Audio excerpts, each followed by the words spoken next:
How you feeling? Good. Yeah? Yeah. It's nice to have a game where you don't go back. And I think Arizona was like 3 in the morning arrival. Last night or last week was about 2 a.m. Sure. So to have a normal home game, man, that was awesome. It was normal. It was normal. It was a chance for you to use Marcus in a game where it wasn't needed, but you got a chance to use him. First things first, the fans, we expected it to be raucous, and it was. And for a head coach and a team, as much as the fans want to believe they make a difference, do they? Man, it was awesome, and I had the best seat in the house. 360-degree view of this, and like I felt them, I saw it, and absolutely created home field advantage. And I think the performance on third down, there was false starts, checks at the line of scrimmage. So for our fans to absolutely light it up and bring the energy, I said, like, our guys were dripping in it. They felt that energy, and we wanted to give it right back to them. I'll get to Jaden in a second, but your defense the last 2 weeks has kind of stepped up and bowed up a little bit, right? The 7 sacks yesterday. Just tell me about what's going on with those guys, because I think early on they were upset with their performance and there was communication issues, all that stuff. That seems to be, at least from the layman, has kind of been ironed out a little bit. But what's your view? I told you I thought we were closer than we were, but I do feel a stronger connection amongst the group. You know, all 3 spots, the speed, the efforts, the leverage, and all that factors in. I thought when your pass rush and your coverage get combined, the run fits, those are the moments that say, okay, we're taking the right steps. By no means are we where we're going to be, but we are taking the right steps in that identity. These guys fight like a motorcycle gang, man. They're ready to go, and I love what they bring to it. But it's got to be in control, and it's got to be coordinated, and over the last few weeks, I've seen more of that. You look like you could be in a motorcycle gang, by the way. Have you ever been in a fight with a motorcycle gang? No. Okay, good. All right, good. That's really good. Have you? Different show. This is not about me. Okay, it's not about me. I'm not going to discuss my personal life here. Acquisitions you made, Frankie Louvu, Bobby Wagner. We knew Bobby Wagner was going to be who he is, right? It's that guy, it's that quarterback of that defense. And for the most part, Frankie too, but I mean, how as active as Frankie was, he was disruptive. Yep, and I thought his ability to get matched up on backs, to blitz, there's a great balance of, you see him and Dorrance and others finding their way, making the moves. If they're going to, you know, slide all the way to Frankie, then here was a blitz by Bobby. And if they're going to, you know, full turn, then here comes Dorrance off the edge. So finding all the unique things that guys have and featuring, I think Joe and the staff have done a really good job of that. Yeah. The small things are things that I notice, and I know a head coach notices. I'll go with one with Luke McCaffrey. Nice effort, nice. You know, he got open, made his catches, but he took Denzel Ward, and I mean, it was the longest block I've seen from a small guy for a B-Rob's first touchdown run, and where B-Rob just had a decision to make, which way am I going, because young fella was on him.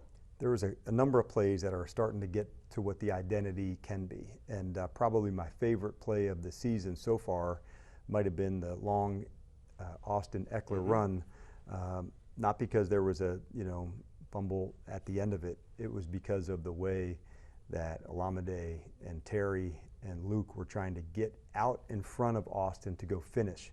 And Olamide was on the other side of the field. He was, and so to make that decision, I'm just going to run, and I'm going to bust my ass to try and get out in front just because I know he's down the field, and like I'm going to go work for him. Those are the plays that speak to their connection of one another and like how hard they're willing to fight for each other. And that's what we're looking for. And to see that kind of fight, you didn't know the ball was going to come out. Sure. You just had to make a choice to run and to go finish. And that's what I want our identity to be about. So every time people watch us play, they say, man, these guys absolutely bring it.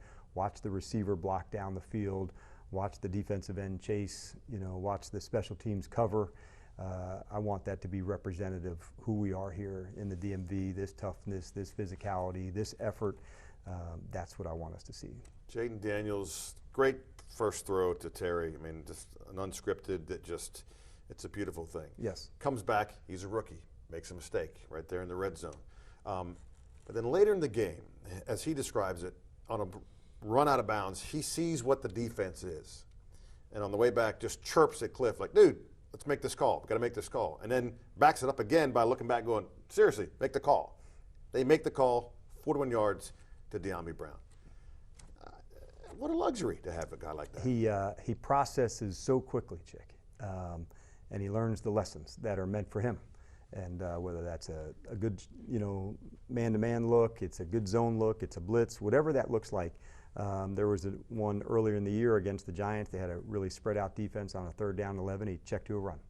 And so the football acumen and football smarts, he gets what he receives because of that work. Right. And it doesn't just happen, as a, growing up a savant. Like, this guy puts it in, and it's one of the many things that we all respect a lot about him. In that locker room, almost one of the first things that Terry said was, shout out to De'Ami Brown. I know what his journey's been. And then I go to De'Ami, and he says, that's to have one of my mentors basically talking that way about me. And I say, why is this? And they went, that guy, DQ, the culture he's built in this locker room is, and even Sam Cosme said, I've never been a part of something like this. I'm having to get used to the culture because it's different and it's what we need. Where does that come from for you?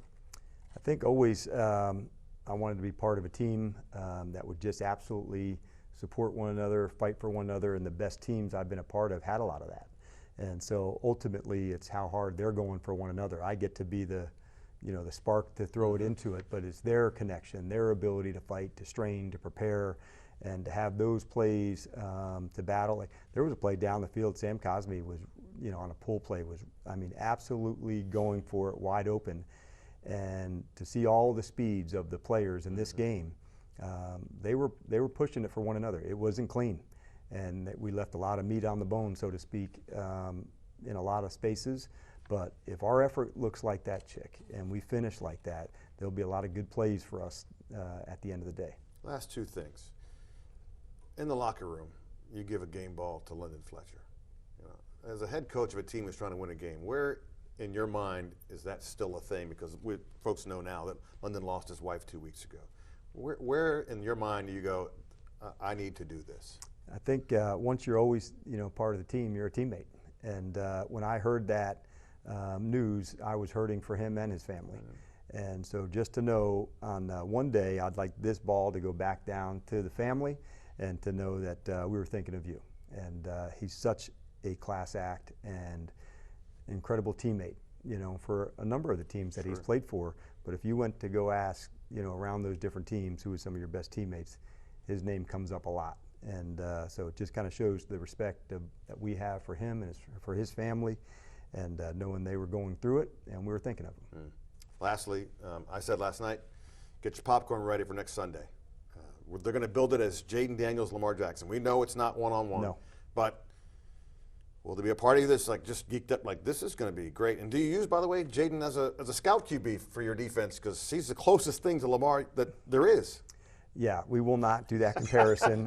He's got his own game plan to go get ready for, and Lamar has such unique things about his game as well. And so I would say, as much as people want to do the comparison, man, enjoy how they are.